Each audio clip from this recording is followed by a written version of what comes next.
I didn't really want to play a serial killer. I didn't really kind of don't like to go there. He's my father.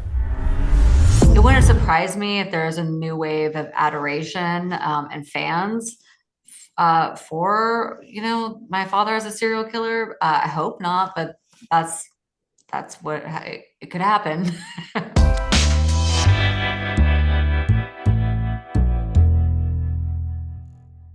I spoke to you a few years ago about Welcome to Chippendales, and I Yeah. was very excited at how it was such a strong, cool character. And this feels like another variation of that. Obviously, Melissa's very different from that character, but this is not what you would typically expect to see from either like a police procedural detective or even from a true crime story. She's such a unique individual. How much prep time did you spend with her to figure out how to play this versus just kind of pulling off the script? I was so lucky with this project. Not only did I have fantastic scripts to work with, Jen Cacicio did an incredible job of fictionalizing Melissa Moore's story, but also I had this incredible podcast. Happy Face, the podcast is beautifully produced. Melissa is so brave in telling her story throughout it. And then also I have her book. So I had a lot of source material, and then I had a beautiful blueprint in the script. And then Melissa was so open and available to any questions we had for her. And the thing I think that was so unique in her involvement in our piece was that her work as an advocate for victims of true crime really encompasses not only helping people like herself who are families of the perpetrators and the guilt and the shame that they carry, but also extremely reticent of the re-victimization of the victims' families that happens when these true crime stories are presented to the world. And so we really look to her and her expertise about the true crime machine, about how to make a show that was respectful to everybody. And it really is respectful. And I love that it doesn't have to sensationalize the crimes. We don't have to see anything really happening on screen.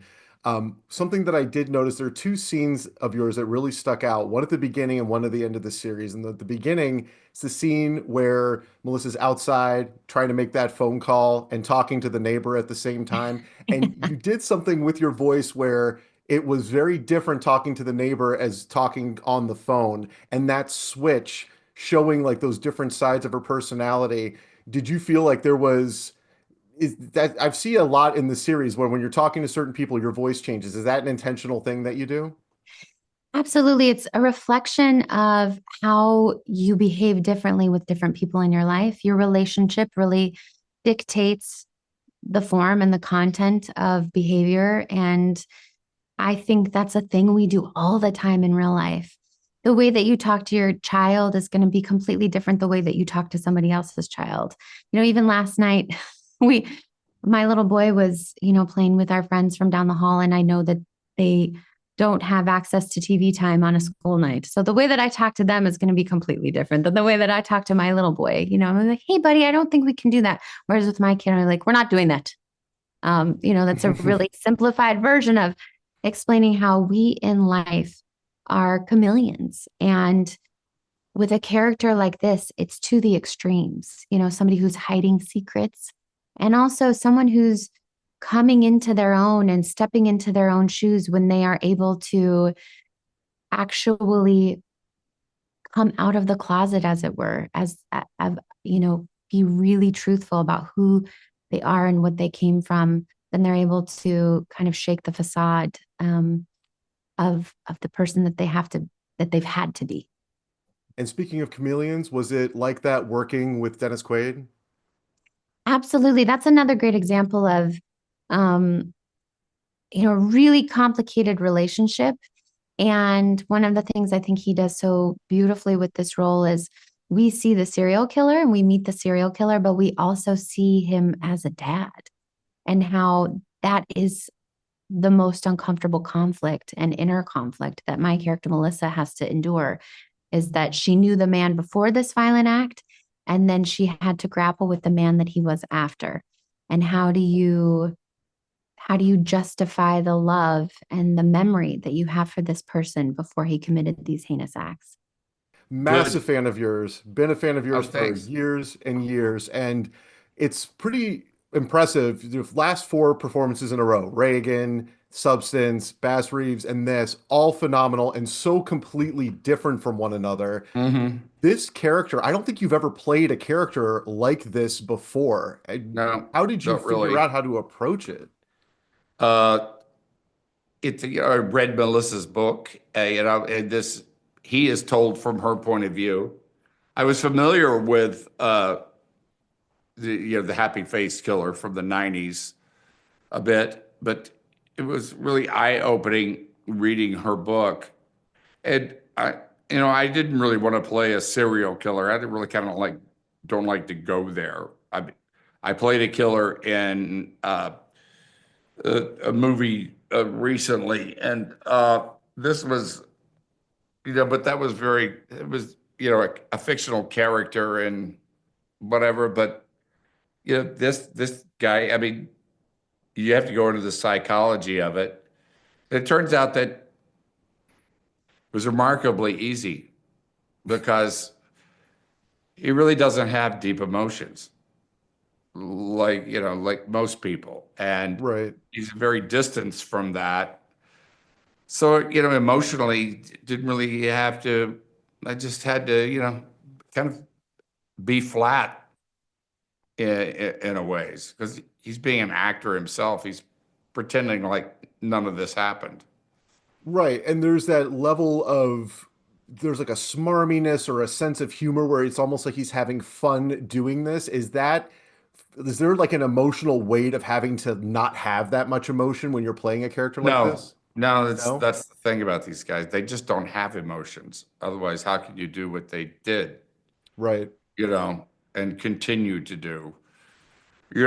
He did what he did really because of a sexual deviation, really. This was all Right. kind of wrapped up in sex for him, and about he didn't have a good opinion of himself, and this is how he got rid of the evidence of that because he hated himself. And uh, what I thought was interesting was the relationship between him and his daughter. You know, it, which was a loving, affectionate relationship from what the real Melissa remembers. And then at 15, she finds out her father's a serial killer. And what does that do? Turns your whole life upside down. And Melissa has spent her life since then really fighting for normalcy because it makes you ask questions about your own self. And certainly there are the victims and the Mhm. victims' family who I think this is really dedicated to. But it's also the families of these serial killers, Yeah. of what it does to their lives. It shatters a lot. It reverberates out. I'm very excited to talk to both of you, both in two series that I'm a huge fan of. Mad Men for you, James. Winning Time for you, Tamara. Both of you have such unique roles in this series. And James, I think that maybe there's a little bit of the Don Draper school in this character with the progression of the drinking through all of these episodes and the challenges that you're facing coming to terms with it. What was it like playing how Ben was dealing with all this? Yeah. I love that you said that because the drinking really does. It's like a physical representation of the coming undone of Ben. When the series first starts, he feels like he can control this, and he feels like he can still kind of hold on to normalcy. But as that gets pulled apart, without giving anything away, we do see Ben start to go down a little bit of a rabbit hole, and it's fun. And Yeah. by the end of the series, like, he's dealing with a lot of issues with Bitcoin and trying to figure out, how do I pull this back? What do I do? How do I figure this out? I mean, I don't know if that was like the 21st century equivalent of drinking a nice old fashioned or whiskey, but, you're just like coming untethered through this entire series, this character Did you feel like, was that something that was in the script, or did you have to figure out a way to personify that? It's something that was in conversations with our creator, Jen, and I knew that it was going to go in that direction. And then it's kind of like, I don't know, it's like playing a sport. You get onto the field or you get onto the court and you're like, let's go. It's game time. You don't know what's going to happen, but you kind of have a roadmap for where you want to go. That's what makes it exciting. And Tamara, for you, this character as a true crime producer feels like such a vague idea. Like most people are probably not going to know what that is, but this What's character that? getting to be a detective and like be out in the field with Melissa and Yes. doing all that. How did you orient this role, this character? For me, starting out with research, that is, I think even Ivy says it in the show, like you have to know your material. And I think being able to source the podcast and, the script and the book was a great jumping point. And then from there, just building. I mean, there are so many great Black female producers that are out in the world, and kind of seeing the energy that they carry and the work that needs to be done, because it's so much more than just the true crime, which is a market. We all know that.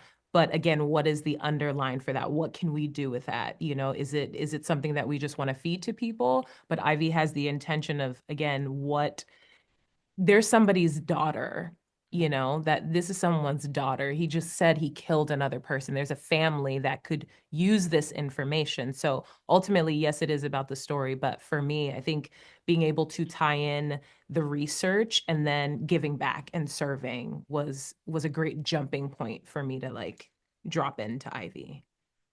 And a lot of true crime series these days really do not give us this perspective. This is a very distinct look because it's Yes. not only the family of a killer, but the behind the scenes of the investigation and seeing all of that.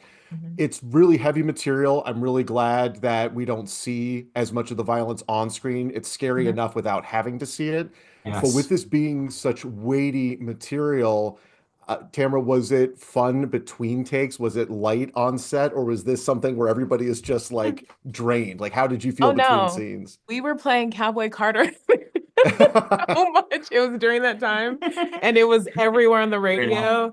It was. I mean, people behind camera were playing it. Every single time that we could sing, we could laugh. Annaleigh is hilarious. So anytime there was any place to drop in humor, it had to come out because the material is so heavy.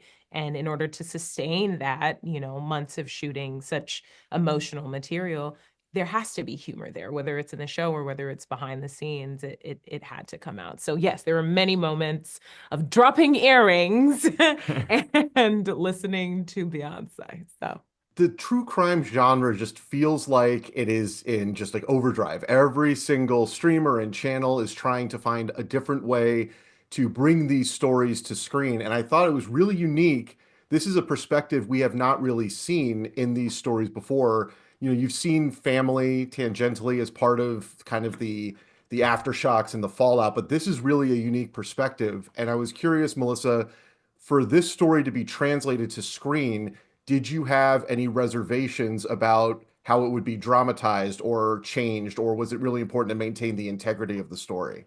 Well, there's always hesitation because you don't have any control in the final product normally. And now, in quite honesty, I've had a lot of people that I've met along the way that are victims of crime, and their stories are just literally stolen from them and portrayed on the big screen, and they have no control. When I met Jen, I felt that she had a respect for me, and I knew I could trust her with the story, and that she would take it in the direction that she felt was best suited. And she did. She did an absolute good job, a great job. And Jen, for you in telling this story, was this something that you envisioned this from the get-go? Did you want this to be kind of a limited series feel, or did you want this to be something where there was the opportunity to be an ongoing story that would continue for seasons to come? I do think of it as an ongoing series for sure. And at the end of the season, there is it. I would say it has legs to continue. So hopefully we get a season 2, and we're lucky enough to keep telling the story. But I mean, I know Melissa, and I've gotten to know her really well over the years of developing the show, and like her story continues, the advocacy work she does with all these other victims, her own story with her dad and with her family, it continues to evolve. And I think there's just so many facets to explore within this world. So yeah, I'd love to keep going. And Melissa, I think that I don't know where it comes from. There's a psychological reason that people become fascinated with the villain. They become really, we see it with different film franchises and things like that. Was there ever any concern that people were going to watch this and like this character, that they were going to look at this as not a villain, but that Dennis Quaid is Dennis Quaid? Was there Right. any concerns that maybe he was going to be too likable? No, because I feel like I can't control the audience and how they're going to react to Dennis Quaid playing my father. And frankly, as I've been public, or even with my father in his crimes, there are serial killer groupies out there, and I have no control over their admiration for him. And it's something totally out of control. So it wouldn't surprise me if there's a new wave of adoration and fans for my father as a serial killer. I hope not, but that's what it could happen. It has happened before. Yeah. And Jen, for bringing this series to screen, was there ever a thought, like a conversation between you and Melissa about where do we draw the line in how graphic this story is going to be? Where do we keep this more about the investigation and the story of what we're looking at versus sensationalizing the crimes themselves?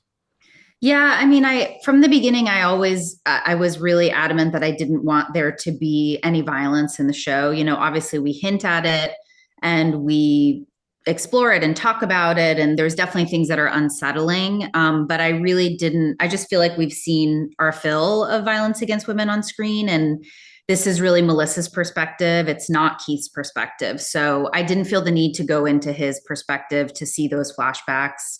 I think it's much more unsettling to hear him describe things to Melissa. I've never seen that scene on TV. I've seen people flashing to the murder, you know what I mean, in the past. So I really wanted to try to tell the story in a different way, and talk more about, the generational effects on many people in the family when there are these kinds of crimes.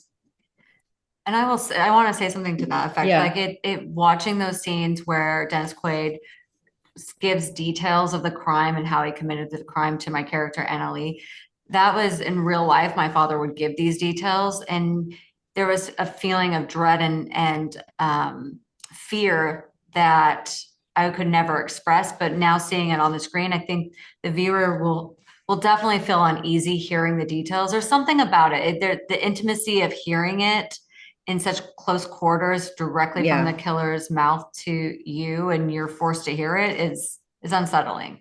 So I don't think you need to see the violence to like really get creeped out, And I'm really glad that you didn't go that way, because it definitely did get that sense of dread, that sense of foreboding. It reminded me a lot of that same feeling I got watching a show like Mindhunter, where you really get that. It's more disturbing seeing Dennis Quaid describe it than actually seeing it take place. So it was very, very difficult to watch, but I mean that as the highest compliment. I really appreciate your time today. Thank you so much. So this is a really challenging series to watch. It's obviously dealing with some really dark subject matter, and for you playing these characters, and Kyle, I'll ask you first, your character gets to go through a lot of stuff, both related to the grandfather as well as things that are going on personally. Did you find that you had to kind of find a way to connect those two together, or did they both really just evolve from the same emotional area? I think they both definitely evolved from the same emotional area, and in a lot of ways, my storyline mirrored Melissa's, which was also pretty interesting. And there was a lot of experiences that Hazel went through that were pretty emotional and difficult. And Benjamin, for you, watching all of this unfold and seeing like this is really scary stuff, it's really dark story stuff. Did you really kind of look at what your characters, the real person, went through with all of this, or did you just kind of go what was on the script? I looked at the real person's point of view, And it's actually crazy to see that this was a real story. And yeah. And did you when you were trying to figure out how your character was interacting with your parents in the show, did you actually get pointers from the real Melissa and how that kind of relationship was? Yeah. Yeah. And Kyla, for you, I don't want to give away any spoilers, but by the end of the season, like your character gets to have like a real kind of justice for the whole story arc towards that end. What was it like kind of reaching that point for the character? Was it challenging to figure out how to do that interaction? Because obviously a lot of people in school age go through that same kind of, maybe not to that degree, but go through that same kind of interaction with classmates and things like that. Where did you figure out how to play that? Yeah, I thought it was really important that Hazel was going through the self-discovery and finding her identity moments. And yeah, without spoilers, I'm trying to word this properly. But I thought it was really important for her as a teenage girl to stand up for herself and do what's right. And she had a talk with her mother where they were both relating to each other and kind of helping each other out, which was a really nice conversation to have. So, And I did want to ask Kyla, this is a very intense story, so much serious stuff going on. What was it like between scenes? Was it light? Was like Annaleigh and James, were they like easy to get along with between takes, or what was the atmosphere like on set? yeah, the atmosphere was great. Annaleigh and James were so easy to get along with. They're amazing. We spoke a lot. We tried to keep it light in between scenes, of course, with the subject matter, but they were great. They're really funny, and we shared stories. We talked. We even played Uno one time. Annaleigh brought Ben some Uno cards, so we all played a little game of Uno. So yeah. Nice. And Benjamin, did you feel working with Kyla, like you obviously, this is not your real family, but did you kind of develop a brother-sister kind of dynamic with Kyla? Yeah, because I never had like a sister before, and I think it's pretty cool to have like a sister, and it feels like a real family. Nice. And did you feel like everybody was giving you pointers on set and kind of helping you out through the scenes, or were you did you feel like you pretty much knew what you had to do? Pretty much half of that, like both, yeah, both. Awesome. I'm not like you at all.